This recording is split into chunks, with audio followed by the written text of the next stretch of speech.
జిల్లా దేవరపల్లి మండలం ఎర్నగూడెంలో దైవ సన్నిధి నుండి దేవస్థానం వరకు పాదయాత్ర రెండో రోజు కొనసాగింది.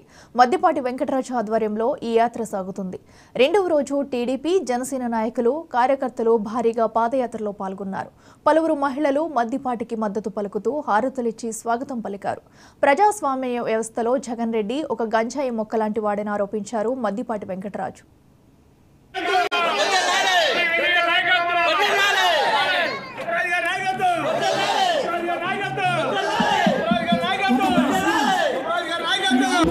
ప్రజలకు గోపాలపురం నియోజకవర్గం సంధించబోతుంది. ఆ ప్రశ్న ఏమిటంటే, గోపాలపురం నియోజకవర్గ ప్రజలు ఎవరి వైపు?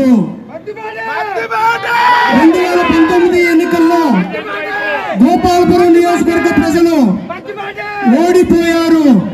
ఎందుకు ఓడిపోయారు అంటే, రెండు రకాల ఓట్లు జరిగినాయి 2019లో.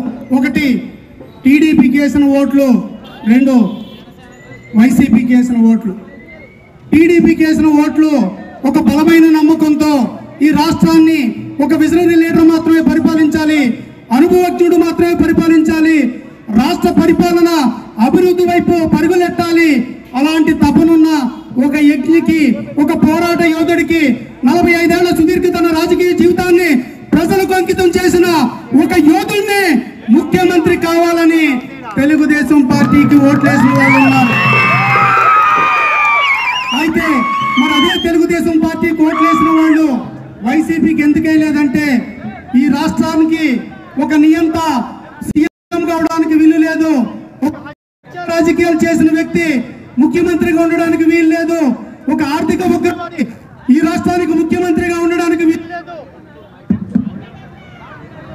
ఒక పరిపాలన మీద అనుభవం లేని, ఎలాంటి అవగాహన లేని, కేవలం ఆదాయమే ధ్యేయంగా ఉండి ముఖ్యమంత్రి కాకుండానే 42,000 కోట్ల రూపాయలు దోచుకున్నాడని ఈడీ సైతం, సిబిఐ సైతం 17 కేసులు నమోదు చేసి 16 నెలలు జైల్లో ఉన్న వ్యక్తి ఈ రాష్ట్రానికి ముఖ్యమంత్రి ఉండడానికి అర్హత కాదు అని తెలుగుదేశం పార్టీకి ఓట్లేసిన వాళ్ళందరూ ఓడిపోయారు.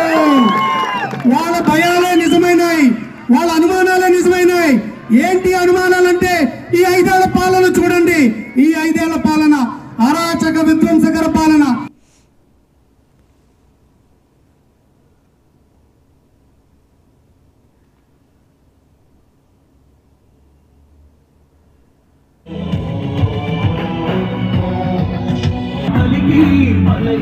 చాలు తెలుగు జాతి తిరుగుబాటు